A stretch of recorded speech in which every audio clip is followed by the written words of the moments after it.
Zion shall go forth the law, and the word of Adonai from Jerusalem. Ki mitzion tetzei Torah. Ki mitzion tetzei Torah.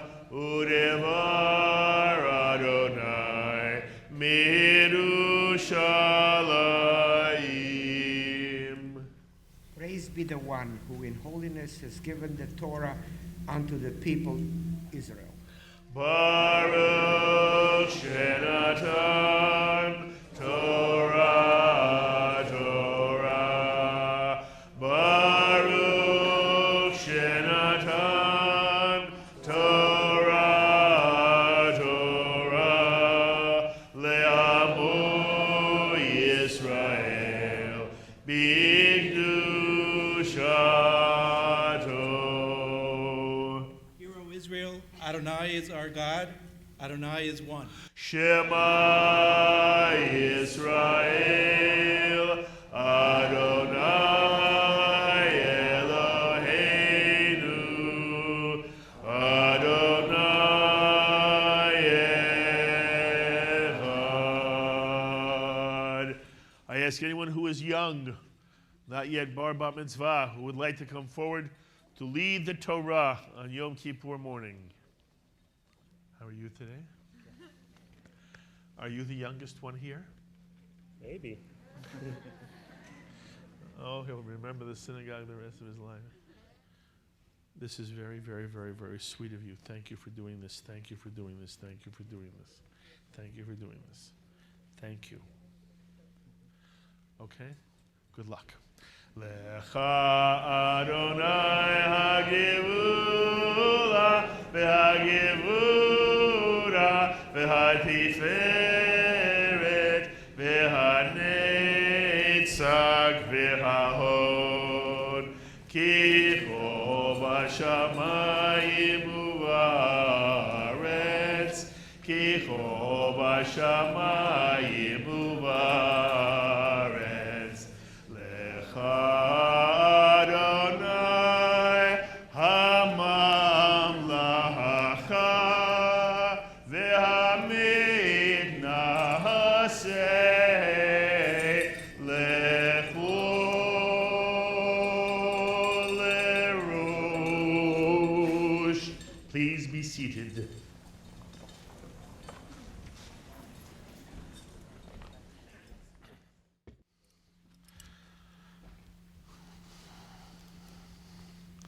So in one moment we read from the book of Deuteronomy. A wonderful, wonderful, wonderful passage.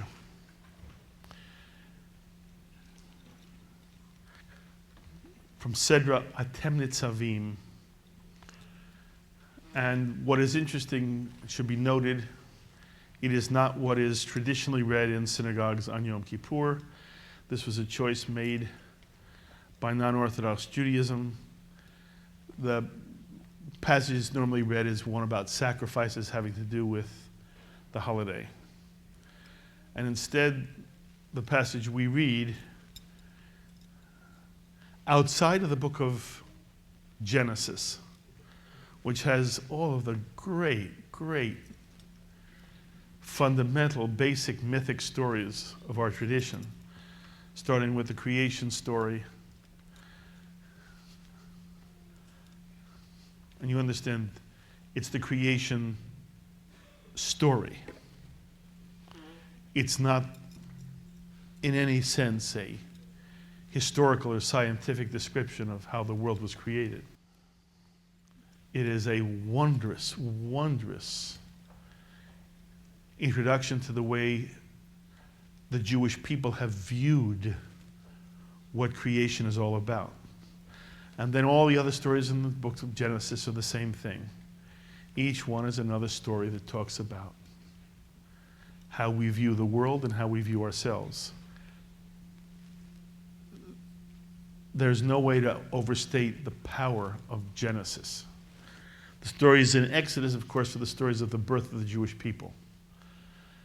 with this fundamental Jewish principle that no human being should ever be enslaved by anyone else. And that ultimately we become a people, a family, a community by choosing to leave Egypt. And the journey begins there, and it still is going on, even as we meet here.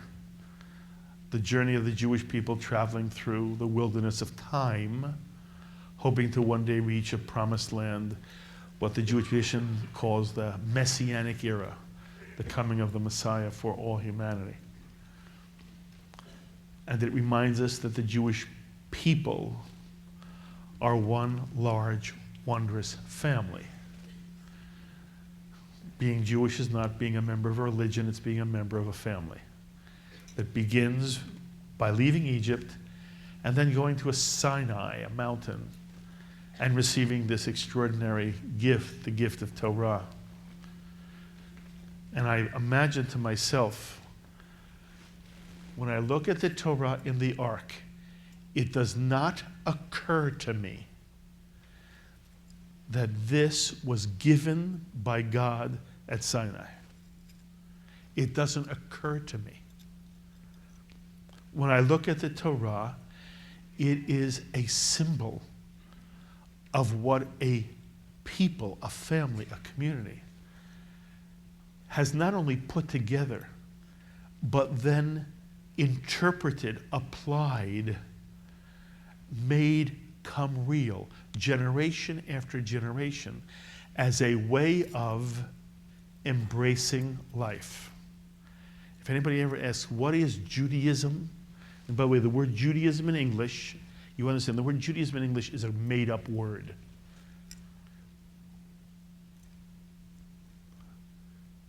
Somebody wanted to make us, what we are, into an ism. We're not an ism. We didn't create the word Judaism, but Judaism is what now people call Jews having. The Hebrew word for Judaism is Torah. It's not a translation, but that's what it is. Jews follow Torah. Torah is an embrace of life. It is a mindset. It's a philosophy. It's a way people touch each other and love each other and try to make the world better.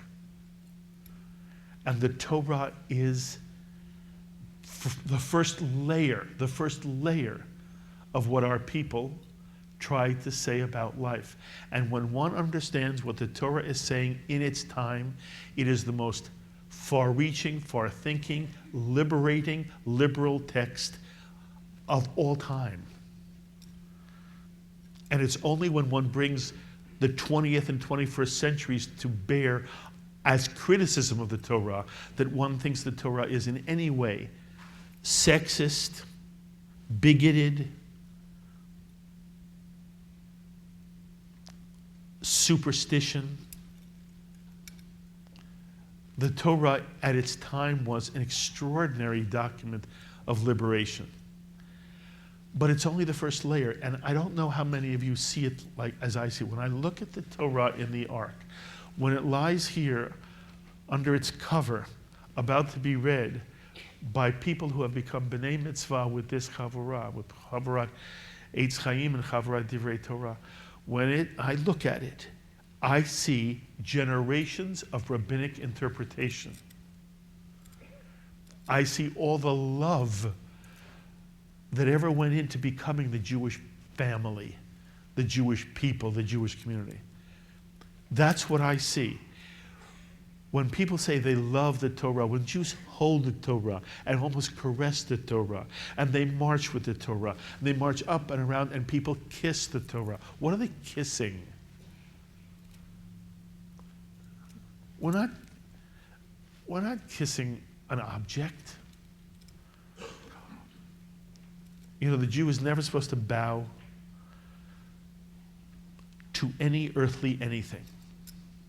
The only time the Jew bows is when the ark is opened and the Aleinu is sung, and the Jew bows facing the Torah. Why? because the Torah symbolizes the highest aspirations of the Jewish people. And that's the only thing Jews ever bow to, this vision. And when Jews kiss the Torah, they're expressing the love of a vision, of a way of embracing life. And it has nothing to do with being literal. The Torah is not literal. The Torah is one ever-evolving narrative about what it means to be a human being. And the narrative evolves every time the rabbis take a piece of it and try to explain how it can make life sweeter and more insightful, and how it can help us learn to cope with some of the awesome perplexities of life. And I said this last night, I'll say it again. The Jewish tradition is just all about joy. Simcha. Chag Sameach. Joy. By the way, it's translated wrong. I hope this doesn't upset anybody. It's not happy holiday. Jews don't say to each other Happy New Year. They say Shana Tova. What's Tova? Good. Jews talk about joy more than happy, because joy comes from things that are shared with other people. And the Torah is this expression of joy. At the same time, while the Jewish tradition is all about the joy and beauty and wonder of life, at the same time, the Jewish tradition understands how much pain there can be in life. How much pain there can be in individuals' attempt to navigate the world. And very often the pain comes from sources that one can't even anticipate. Sometimes it's pain we cause each other. That's bad enough. And the pain that comes when there is estrangement, alienation, loneliness, guilt, a sense of abandonment, it is experienced worse than any other physical pain. And yet there's other kinds of pain. There's pain that we cannot normally imagine. Most of us in this room cannot imagine the kind of pain that people have to live with. And most of us in this room, not all, but most of in this room, were never in battle. Were never part of war. Did not see what war does to human beings, how it tears flesh, how it tears people apart, literally. The agony that people experience. I don't know how people who have been in war, in battle, ever come back and somehow find a way to live without the nightmare of war for the rest of their lives. I don't know how they do it. And most of us have been spared that. But there are people in this room who have known it, who have transcended, and they carry that in their souls the whole time. And the Jewish tradition understands what it is to be hungry, and to be frightened, and to be a slave. The tradition says we will not let people be hungry, lonely, cold, and enslaved. And that's part of the embrace of Torah. And the Torah is not a story about God. The Torah is a story about people. And every story in the Torah that talks about God, every midrash that talks about God, the rabbis understand it's a poetic metaphor. Maimonides called it a mashal, a parable. The Torah is one marvelous parable. And there are two parables in Deuteronomy that we read every Yom Kippur, which are at the essence of Jewish life.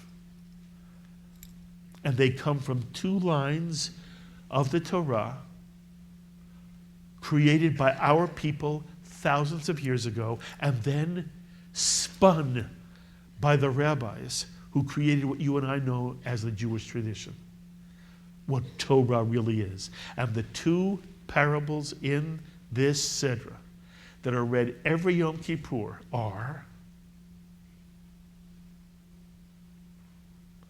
I have set before you good and evil, life and death, therefore choose life. One of the great, great statements of the Torah.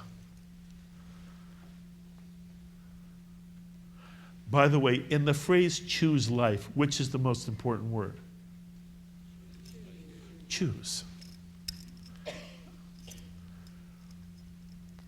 The word life is obvious. The genius of the Torah, which is then played on by the rabbis, is choose life. And in some way we might say, why do we have to be told that? Isn't that obvious? Isn't it obvious every human being will choose life? And the answer is honestly, no.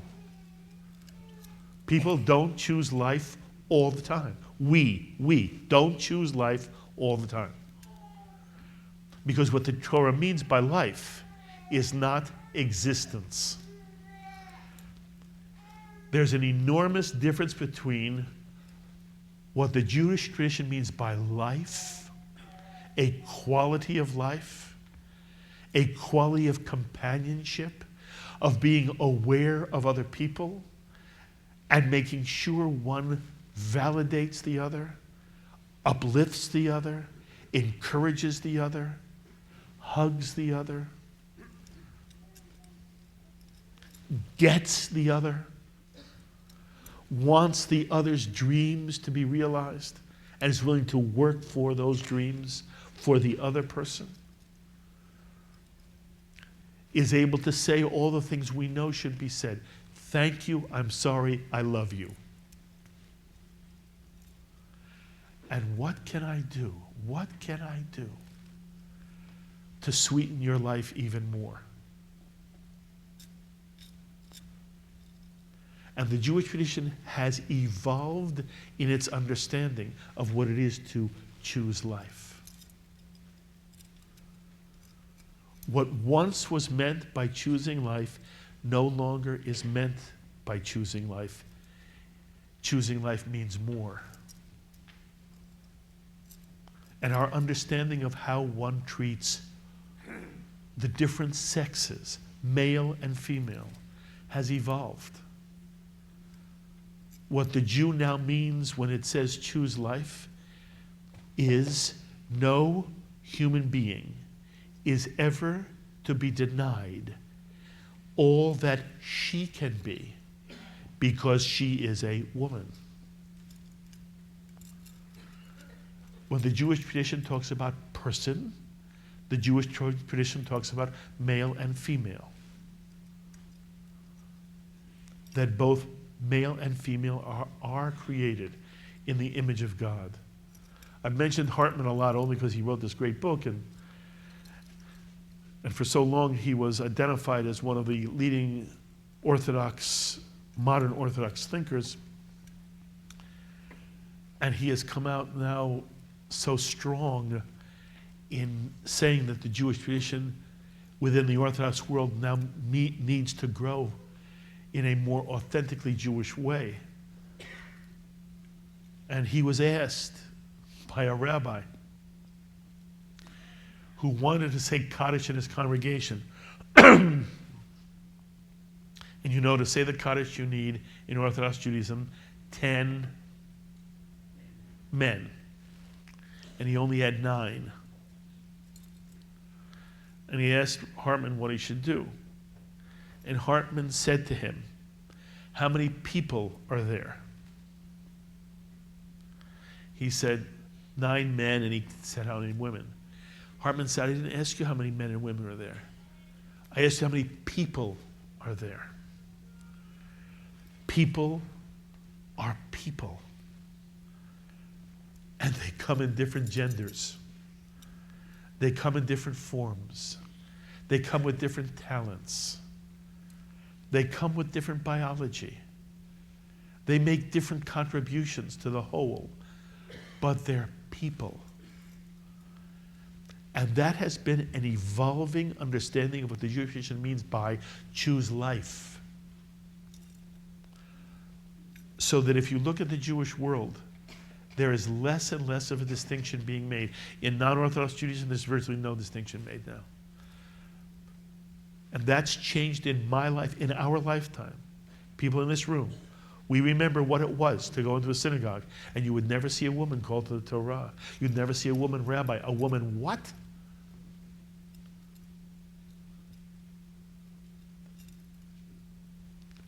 There may be people in this room who do not know. There once was a time there were no women rabbis. In fact, the first woman rabbi ordained by a major movement was the same year I was ordained. 1972. 40 years ago. The first woman became a rabbi. And do you know now at HUCJR there are more women rabbinical students than men rabbinical students. It's a sea change in Jewish life. And Choose Life goes on from there. We are in the process of a sea change now.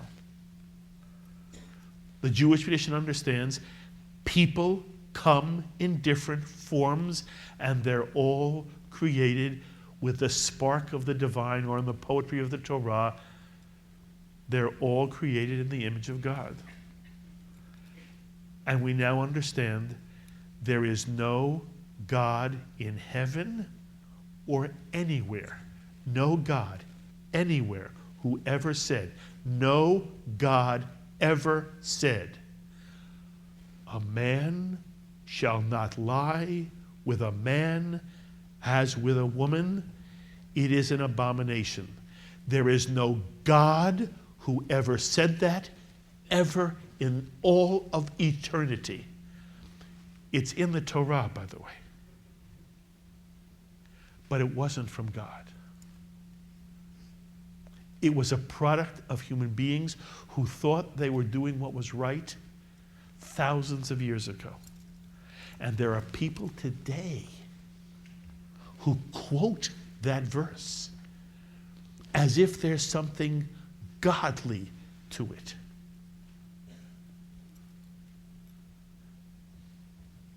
There is no God who ever said anyone of any form is less valuable than anyone else. And so we see now in the Jewish world an entire redefinition of the Jewish tradition's view of those who are homosexual. The gay community is totally now part of mainstream Jewish life. And what it means to choose life is also to give them life within our community. And there is no question in the world. Understand, there's no question in the world. I cannot predict everything in life. I can predict a few things in life. I promise you, it's only a matter of time before no Jew would ever dare think, not even dare, because dare means that they're going again. It wouldn't occur to a Jew, as it would not occur now to a Jew to look at a woman rabbi and think there was something odd or strange about a woman on the bima. There will be a time, and it's coming very soon, when there will be not a Jew alive who will see two men being married under a chuppah with a rabbi and think there's anything strange about it at all. And it will be as much of a marriage of two people who are committed to each other in love, who want to build a family, who want to be part of the community,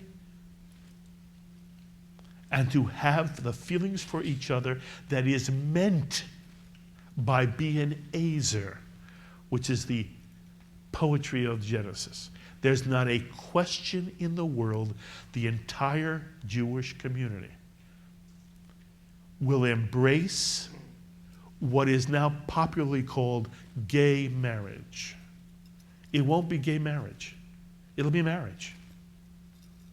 Two people creating a life together, sanctified by the Jewish tradition and sanctified by the Jewish community. And that's called choosing life. And when the Torah says you have a choice to choose life or not, that's what it means. It means, to what extent will you, in fact, do everything you can to make your wife or husband more of who he or she is? What will you do to uplift your children and to help them fulfill their dreams and who they want to be? And what will you do in your community to help your community be everything it can be? That's choosing life. And parenthetically, it also means do everything one physically can to protect one's health and one's being, psychologically, emotionally, and physically. And very often on this, we do the whole thing about how in the Jewish tradition you're not allowed to fast if in some way you are ill. The Jewish tradition is about life. And the tradition says better you should eat and break the fast on this Yom Kippur and be around for all the Yom Kippurs to follow. And no one is permitted to fast if they're ill. You are breaking Jewish law.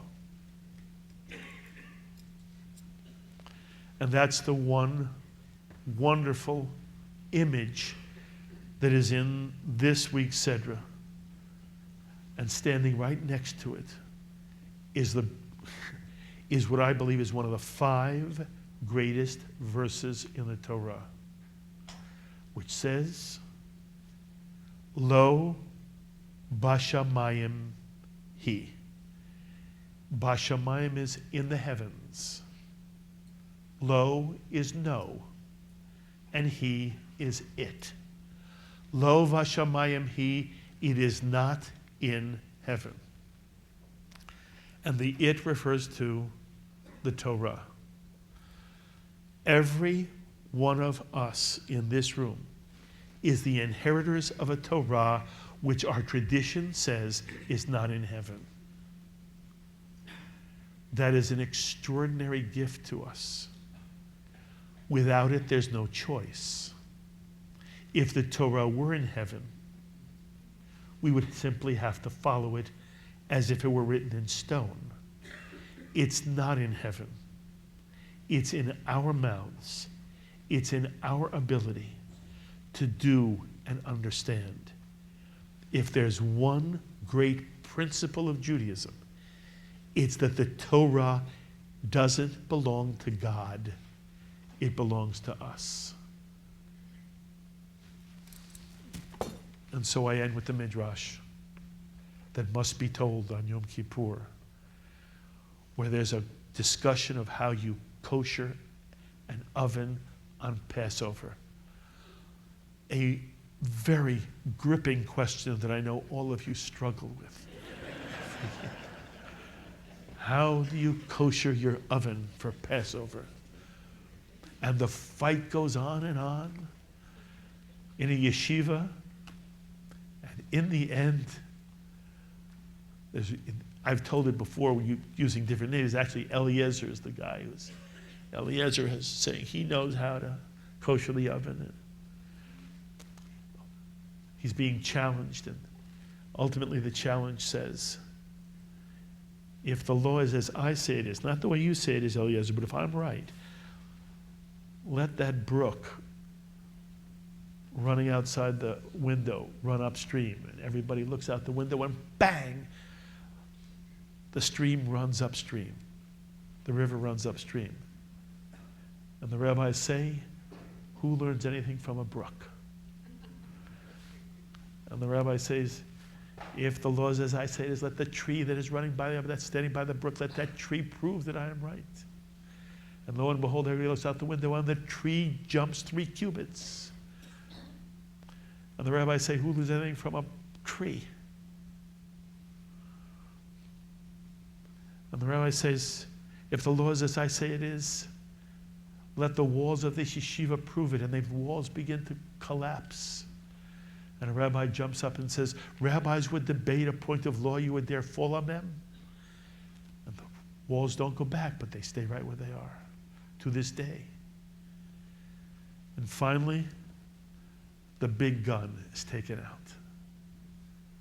The ultimate religious proof.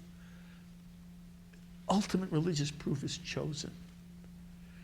If the law is as I say it is, let a voice from heaven come and say so. This is in the Talmud, by the way. This isn't some little midrash somewhere. This is in the Talmud. If the law is as I say it is, says the challenger, let a voice from heaven come and say so.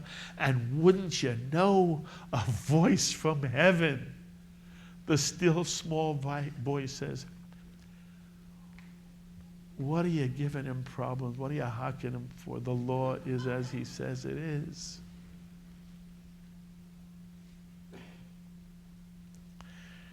And I've pointed this out to you before. In every other religious tradition, I want to say that again. In every other religious tradition, that's where the story would end. People would argue, and finally they turned to God. And God would say yes or no. And whatever God said, that would be it. Goodbye. Not to a Jew. The Jew says to God, who asked you? But out. But out of it. And as only a Jew can then do, the Jew quotes the Torah to God.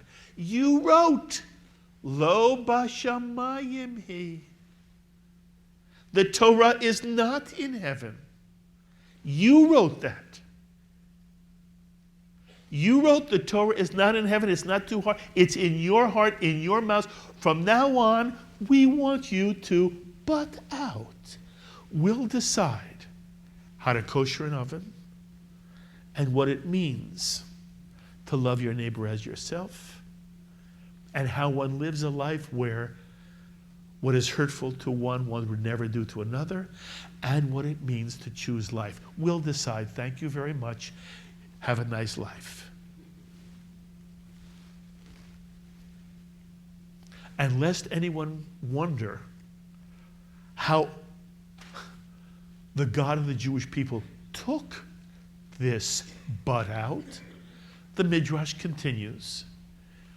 And we find out that the next day Elijah, who happened to be in heaven that day and was witnessing the whole thing, comes down on earth. He's bored with heaven.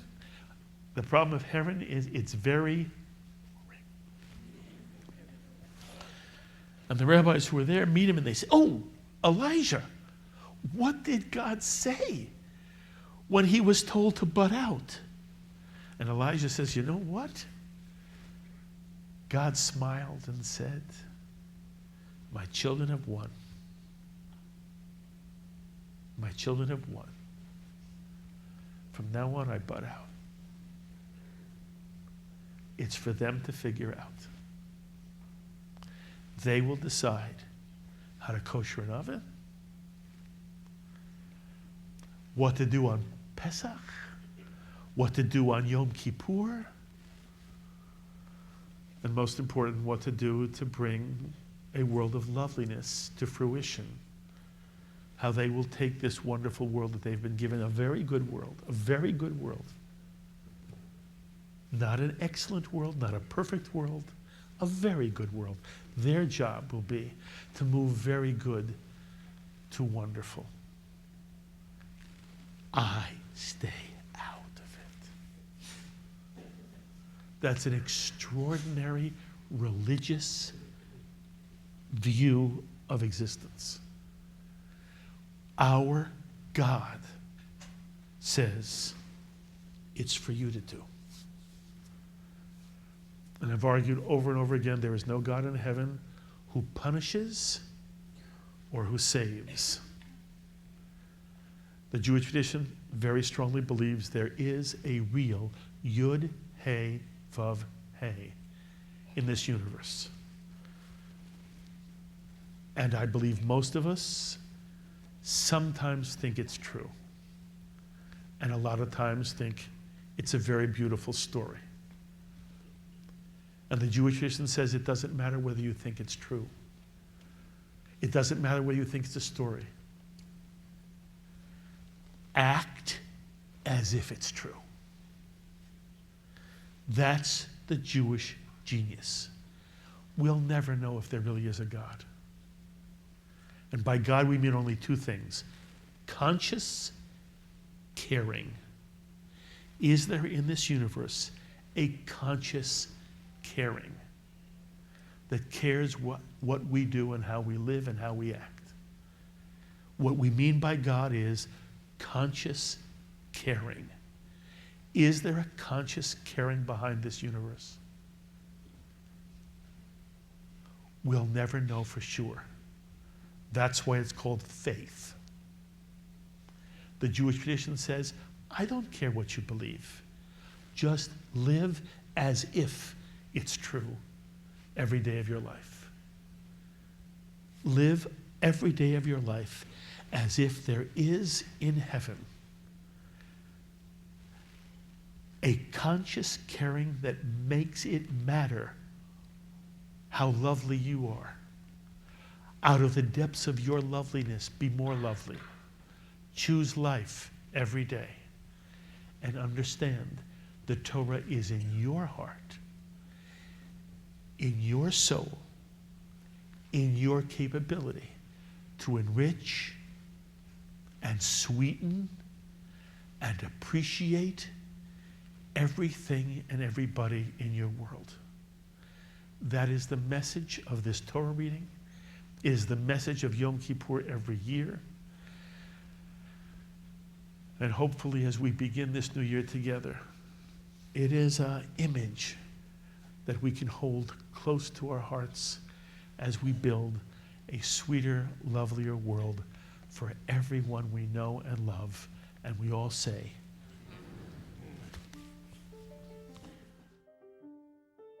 We would be pleased to send a complimentary DVD of this program to anyone who wishes to support Shalom TV with a tax-deductible gift of $36, double chai or more, to the nonprofit organization Jewish Education in Media. Simply visit the Shalom TV website homepage and click on the Donate button to make a donation by PayPal or your credit card. And please indicate the program for which you would like a DVD. Or you can send your tax-deductible check made out to GEM, Post Office Box 180, Riverdale Station, Bronx, New York, 10471. And again, please remember to indicate which program you would like to receive on DVD with our compliments. And we thank you for your kind support.